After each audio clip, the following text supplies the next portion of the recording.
శ్రీగురుభ్యో నమః. శ్రీకృష్ణాయ పరమాత్మనే నమః.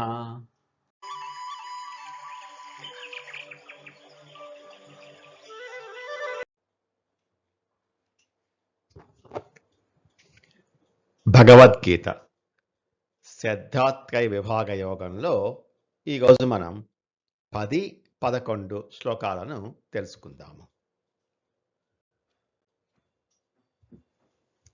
ఇంతకు ముందు శ్లోకాలలో ఆరోగ్యాన్నిచ్చే సాత్విక ఆహారం, రోగాలను తెచ్చే రాజసిక ఆహారం గురించి తెలుసుకున్నాం కదా.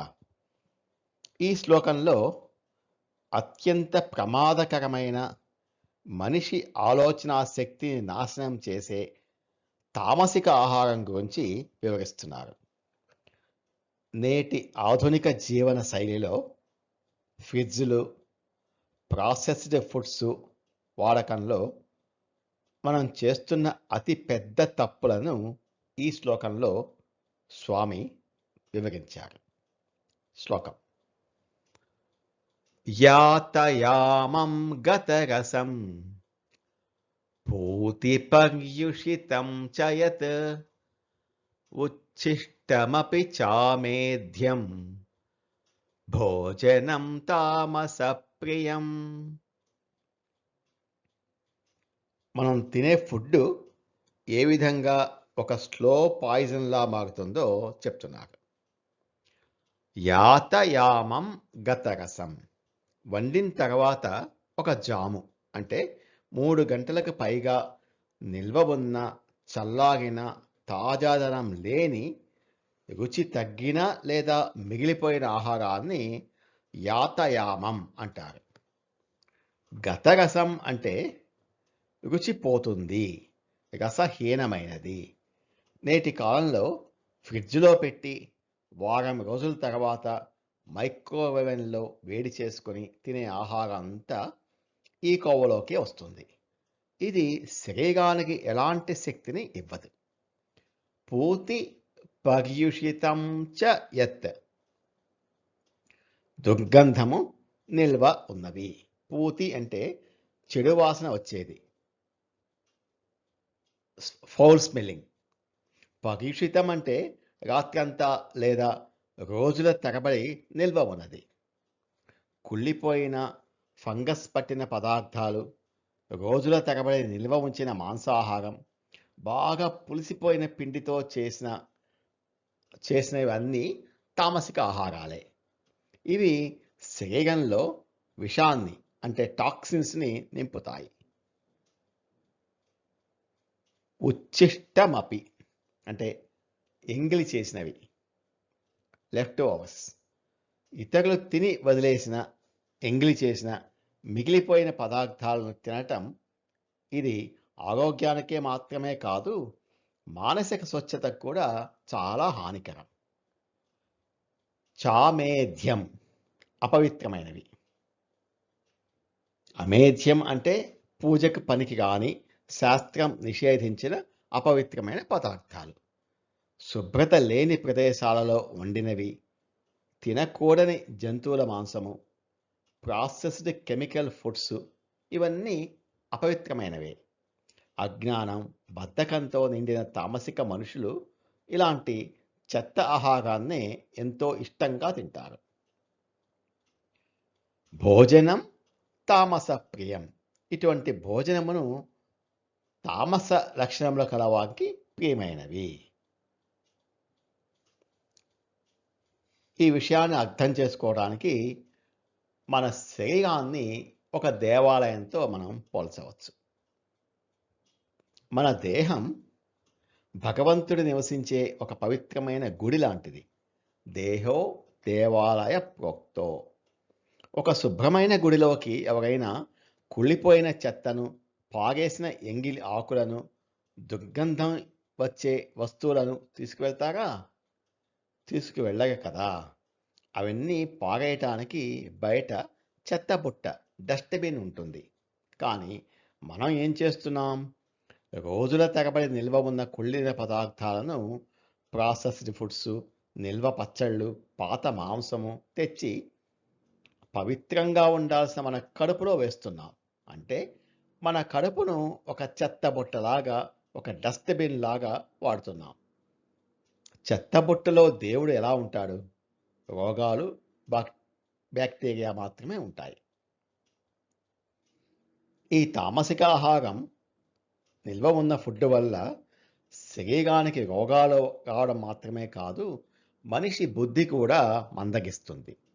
విపరీతమైన బద్ధకం, నిద్ర, అజ్ఞానం మరియు డిప్రెషన్ ఇవన్నీ కూడా పెరిగిపోవటానికి ఈ పాతబడిపోయిన తామసిక ఆహారమే ప్రధాన కారణం. కాబట్టి ఎప్పటికప్పుడు వండిన వేడి తాజా సాత్విక ఆహారం తినడమే మన ఆయుష్కు శ్రీరామ రక్ష అంటున్నారు శ్రీకృష్ణ పరమాత్మ. యాతయామం గతరసం పూతిపర్యుషితం చ యత్ ఉచ్ఛిష్టమపి చామేధ్యం భోజనం తామసప్రియం. వండిన చాలాసేపటి తర్వాత చల్లారిపోయినవి, తన సహజమైన రసాన్ని సారాన్ని కోల్పోయినవి, దుర్గంధం వచ్చేది, రోజుల తరబడి నిల్వ ఉంచినది, ఇతరులు ఎంగిలి చేసినది, మిగిలిపోయినవి మరియు అపవిత్రమైన ఆహారం అంటే తామసిక స్వభావము అజ్ఞానము కలవారికి ఎంతో ఇష్టము అంటున్నారు శ్రీకృష్ణ పరమాత్మ. 11వ శ్లోకం. మనిషి తినే 3 రకాల ఆహారం గురించి తెలుసుకున్నాం కదా. ఇప్పుడు రెండవ అంశము యజ్ఞం అంటే పూజ లేదా ప్రార్థన. ఈ శ్లోకం నుండి 3 శ్లోకాలలో మనం దేవుడికి చేసే పూజలు ఎలా ఉంటాయో వివరిస్తున్నారు. అందులో అత్యుత్తమమైన సాత్విక యజ్ఞం, సాత్విక పూజ ఏమిటో ఈ శ్లోకంలో వివరిస్తున్నారు. అఫలాకాంక్షిభిర్యజ్ఞః విధిదృష్టో యుజ్యతే యష్టవ్యమేవేతి మనః సమాధాయ స సాత్వికః. దేవునికి పూజ ఎలా చేయాలో చెప్తున్నారు. గుడికి వెళ్ళినప్పుడు మన మైండ్ ఎలా ఉంటుందో వివరిస్తున్నారు. యహ యజ్ఞ, ఏ యజ్ఞము అఫలాకాంక్షిభిః, ప్రతిఫలాపేక్ష లేకుండా, కోరికలు ఆశించకుండా, ఫలం అంటే రిజల్ట్, సాత్విక గుణం ఉన్నవారు దేవుడి దగ్గరికి వెళ్ళి నాకు ఆ ప్రమోషన్ ఇవ్వు, నా వ్యాపారంలో లాభాలు ఇవ్వు అని ఒక పెద్ద కోరికల లిస్టు దేవుడి ముందు పెట్టరు. వాళ్ళ పూజలో ఎటువంటి స్వార్థము ఉండదు. విధి దృష్టో, శాస్త్రోక్తంగా అంటే శాస్త్రం చెప్పినట్లుగా. వాళ్ళ పూజల్లో పబ్లిసిటీ కోసం చేసే ఆర్భాటాలు, ఆడంబరాలు ఉండవు. శాస్త్రం ఎలా చెప్పిందో, ఎంత ప్రశాంతంగా పవిత్రంగా చేయమందో అంతే నియమనిష్టతో ఆచరిస్తారు. యష్టవ్యం ఏవ ఇది, ఇది నాకు కర్తవ్యమే, ఇది నా కనీస బాధ్యత అనుకుంటారు. మరి కోరికలు లేనప్పుడు దేవుడికి ఎందుకు పూజ చేయడం అనే సందేహం రావచ్చు. దానికి పరమాత్మ చెబుతున్న సమాధానం ఇది. సాత్వికులు దేవుడిని ఎందుకు కొలుస్తారంటే ఈ సృష్టిని, ఇంత మంచి శరీరాన్ని, ప్రకృతిని నాకు ఉచితంగా ఇచ్చిన ఆ భగవంతుడిని పూజించడం, ఆయనకు కృతజ్ఞత చూపించడం నా కనీస బాధ్యత అని ఫీల్ అవుతారు. ఒక పౌరుడికి పన్ను కట్టడం ఎలాగో ఒక మనిషిగా దేవుడికి పూజ చేయడం కూడా అంతటి బాధ్యత అని నమ్ముతారు. మనస్సమాధాయ, మనస్సును దృఢంగా నిశ్చయించుకొని, మనస్సును లగ్నం చేసి, ఈ బాధ్యతను ఏదో ముక్కుబడిగా బద్ధకంగా కాకుండా దేవుడి మీద ప్రేమతో పూర్తిగా మనస్సును లగ్నం చేసి ప్రశాంతంగా పూజిస్తారు. సహ సాత్విక, ఆ యజ్ఞం సాత్విక యజ్ఞము. చాలామంది గుడికి వెళ్ళి, దేవుడా నా కోరిక తీరిస్తే నీకు 10,000 ఇస్తాను, లేదా కొబ్బరికాయలు కొడతాను, లేదా తలనీలాలు ఇస్తాను అని దేవుడికి లంచం ఆఫర్ చేస్తుంటారు. అంటే దేవుడితో ఒక బిజినెస్ డీల్ మాట్లాడతారు. కానీ సాత్వికులు దేవుడితో వ్యాపారం చేయరు. వారు గుడికి వెళ్ళేది భగవంతుడు అప్పటికే వాళ్లకు ఇచ్చిన అందమైన జీవితానికి, కళ్ళకు, కాళ్లకు, కుటుంబానికి థ్యాంక్ యూ అని చెప్పడానికి మాత్రమే. మనకు మేలు చేసిన వారికి థ్యాంక్ యూ చెప్పడం మన బాధ్యత కదా. ఆ బాధ్యతను నిర్వర్తించడమే సాత్విక పూజ. ఆయన సృష్టికర్త. ఆయన్ను స్వార్థం కోసం వాడుకోకుండా ప్రశాంతమైన మనసుతో కృతజ్ఞతగా చేసే పూజే దేవుడికి అత్యంత ప్రీతికరమైన సాత్విక యజ్ఞం. అఫలాకాంక్షిభిర్యజ్ఞః విధిదృష్టో య యుజ్యతే యష్టవ్యమేవేతి మనః సమాధాయ సాత్వికః.